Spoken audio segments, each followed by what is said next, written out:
राजधानी दिल्ली में अगर लड़कियों की सुरक्षा की अगर मैं बात करूं तो सरकारें बड़े बड़े दावे करती हैं लड़कियों की सुरक्षा को लेकर के, लेकिन इसी देश की राजधानी दिल्ली में लड़कियों के साथ शादी के धांसे दे करके जो है लड़कियों को मिसयूज़ किया जाता है, शारीरिक शोषण किया जाता है। ऐसा ही केस इस वक्त हमारे सामने आया है।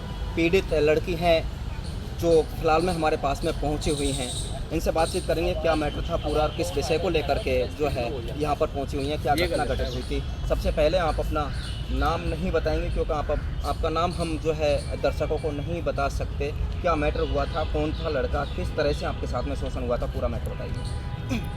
मैं दिल्ली के रहने वाली हूँ, योगेश नाम का लड़का। मैं दिल्ली की रहने वाली हूँ, योगेश नाम का लड़का जो कि रोहतक का लड़का है। हम दोनों एक ही कंपनी में काम करते थे। वो उस कंपनी में फाइनेंसर था और मैं एजेंट थी, ठीक है।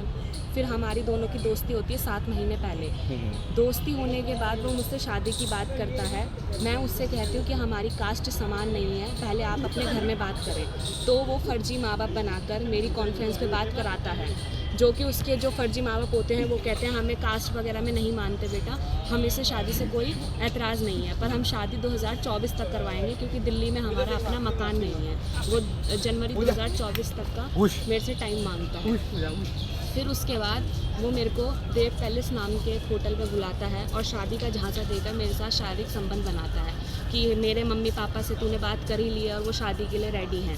और फिर वो मेरे मम्मी पापा से भी बात करता है और मेरे मम्मी पापा को भी मनाता है शादी के लिए। मैं उससे बोलती हूँ कि रोका कर लेते हैं, फिर शादी जनवरी 2024 तक कर लेंगे, पर वो कहता है हाँ कर लेंगे, बात टालता रहता है। फिर उसके बाद बीच में मैं प्रेग्नेंट हो जाती हूँ और मैं उससे बोलती हूँ कि कहते हैं शादी कर लेते हैं, करियर देख लेंगे, मकान मिलकर बना लेंगे, पर वो नहीं मानता। वो कहता है नहीं मैं अभी शादी नहीं कर सकता, मैं रोका कर लूँगा। रोका कहने के लिए 2 दिन मुझसे बोलता है और 2 दिन बाद उसका फ़ोन स्विच ऑफ आने लगता है। और जब उसका फ़ोन ऑन होता है मैं उसको अलग अलग नंबरों से कॉल करती रहती हूँ, वो डिस्कनेक्ट करता रहता है कॉल। जैसे ही मेरी आवाज़ सुनता है जान लेता है कि मैं बोल रही हूँ। फिर एक बार वो मुझसे बात करके कहता है कि मैं तुझसे शादी नहीं कर सकता, मेरे मम्मी पापा रेडी नहीं हैं। उसने जो उसका दिया गया पते पे मैं जाती हूँ और पता चलता है वो उसका दिया गया जो घर का पता था वो भी झूठा था। मैं उससे पूछती हूँ तूने घर का पता क्यों झूठा दिया, वो बोलता है मेरे मम्मी पापा राज़ी नहीं है शादी के लिए। मैंने कहा तो उम्र कितनी है आपकी? 20 वर्ष। और लड़के का जो नाम है और उम्र कितनी है? योगेश 23 वर्ष। कहाँ से रहने वाला है ये? हरियाणा, रोहतक। पुलिस के पास में गए हो आप अभी तक इस मामले को लेकर के? जी मैं पुलिस के पास गई थी पर वो FIR लिखने से मना कर रही है। कौन सा थाना लगता है आपका, किस थाने में गए थे आप पुलिस के पास? कीर्ति नगर थाने में। वो कहती है अपने माँ बाप को लेकर आओ तभी हम तुम्हारी FIR लिखेंगे। और प्लस उल्टा मुझसे कहते हैं कि लड़के ने तुम पे एलिगेशन लगाए हैं कि तुमने लड़के से वकील के जरिए पैसे मांगे। मेरे पास पूरी रिकॉर्डिंग रखी है। उसके मम्मी पापा खुद मुझसे कहते हैं कि समझौता कर लो, मैं नहीं करना चाहती समझौता पैसों का। देखिए योगेश नाम का जो लड़का था जिसकी उम्र 23 साल बताई जा रही है, रोहतक का रहने वाला था। रोहतक ज़िले में गांव लगता है उनका, कथूरा गांव लगता है, वहां का वो लड़का रहने वाला था।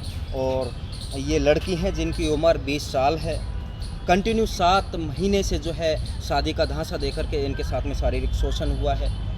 करीब 5-6 बार इनके साथ में शारीरिक शोषण हुआ है। जब इन्होंने शादी का दबाव लड़के के ऊपर बनाया है तो फर्जी माता पिता बना करके इनको सांत्वना दी गई है, लेकिन अभी तक इस मामले में दिल्ली पुलिस की तरफ से कोई भी कार्रवाई नहीं की गई है।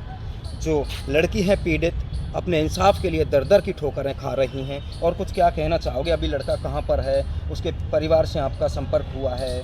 किसी भी तरह से कोई संगठनों की मदद आपको मिली है या वकील की तरफ से, या दिल्ली पुलिस का क्या कहना है इस पूरे विषय को लेकर? मेरे को देखिए किसी की भी कोई हेल्प नहीं मिल रही है। दिल्ली पुलिस का ये कहना है, दिल्ली पुलिस ने जब मेरी कंप्लेन रजिस्टर की थी, लड़के के जो रियल माँ बाप थे उनको बुलाया था। रियल माँ बाप से मेरी बात होती है तो वो कहते हैं हमारी तुम्हारी कभी इस मैटर पे बात ही नहीं है शादी के। तो मैं उनसे बोलती हूँ अब तो हो गई ना, अब मेरी इससे शादी करा दो। तो वो कहते हैं ये पहले से ही शादीशुदा है। वो ये चीज़। अच्छा, वो लड़का पहले से ही शादीशुदा है? उसके माँ बाप कहते हैं कि वो लड़का पहले से ही शादीशुदा है। और दिल्ली पुलिस मेरे से कहती कि जाओ अपने माँ बाप को लेकर आओ, और मेरे माँ बाप मेरा सहयोग नहीं कर रहे हैं, साथ में केस के साथ खड़े नहीं होना चाहते बदनामी के डर से। अच्छा, जब होटलों में बुलाया गया था, शारीरिक संबंध आपके साथ में बनाए गए थे, आपने शादी के लिए बोला गया था, तो जिससे आपने जो है उनके पापा मम्मी से बात करने की कोशिश की गई थी, तो वो क्या घटना थी, किससे बात की है आपने उस वक्त? क्या बोल रहे हैं सर? मतलब जो लड़के ने, आपने लड़के को बोला कि अपने पापा मम्मी से आप बात करवाइए, तो किससे बात करवाई थी, कौन थे वो लोग जिनसे आपने बात की थी? मुझे नहीं पता, उसने कॉन्फ्रेंस कॉल करवाई थी, नॉर्मल कॉल से कॉन्फ्रेंस कॉल कराई थी। अब कोई इंसान बोल रहा है कि मेरे पिता है, तो मुझसे ये तो नहीं कहूँगी ना इसका इनका आधार कार्ड भेज मेरे को, मैं उसकी बात तो सच्ची मानूंगी ना। मुझे क्या पता था कि नकली फर्जी माँ बाप को बनाकर मुझसे बात करवाएगा।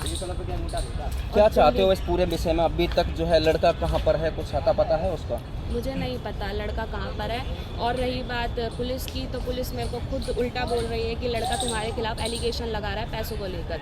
मेरे पास पूरे सबूत हैं, उसके जो रियल माँ बाप है उन्होंने मेरे से कहा कि पैसे लेकर मामला रफा दफा कर दो। मैंने उन्हें जवाब दिया कि अगर मेरी जगह आपकी बेटी होती तो क्या आप पैसे लेते? मैंने ये जवाब दिया है, मेरे पास प्रूफ है। और रही बात जिस वकील की मैम बात कर रही हैं कि उन्होंने रिकॉर्डिंग में बोला है मेरे नाम पे पैसे मांगे, वकील ने कहीं मेरा नाम नहीं लिया और मैंने पैसे नहीं मांगे। मैंने खुद इस पूरी घटना को लेकर के अगर हम दिल्ली पुलिस कमिश्नर के पास में जाते हैं और उनको या इस खबर को भेजते हैं, तो कमिश्नर साहब को क्या कहना चाहोगे? जो पुलिस के उच्च अधिकारी हैं, एसीपी, डीसीपी हैं, दिल्ली पुलिस कमिश्नर सर हैं, क्या कहना चाहोगे कि इस पूरे मामले को लेकर के दिल्ली पुलिस से क्या मांग है आपकी? प्लीज़ सर मेरी एफआईआर करवा दीजिए। मैं अपना केस खुद लड़ना चाहती हूँ, मेरे पास सारे सबूत हैं।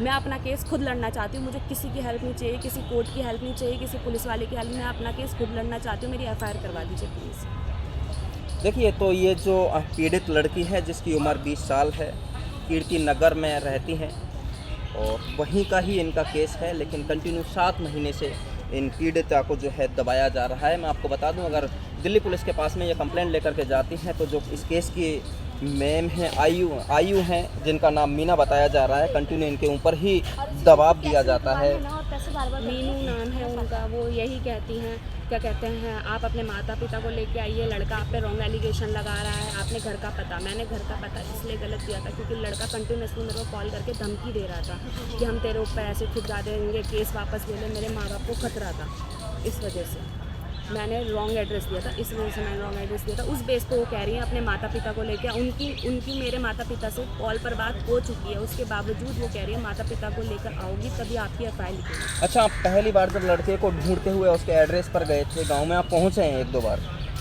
मैं सबसे पहले जो उसने दिल्ली का एड्रेस दिया था उस एड्रेस पे पहुंची थी, जनकपुरी के, वो गलत एड्रेस था। उस एड्रेस पे पहुंची तो एक वहाँ पर शख्स मिला जिसने मुझे बताया यहाँ योगेश नाम का लड़का कभी नहीं रहता था। और फिर उसका दूसरा एड्रेस आधार कार्ड से मैंने निकाला जो था कथूरे गाँव का, और मैं उसके कथूरे गाँव पे गई तो वहाँ भी वो नहीं रहता है, पर एड्रेस उसका वहीं का है, पर रहता वो वहाँ पर भी नहीं है।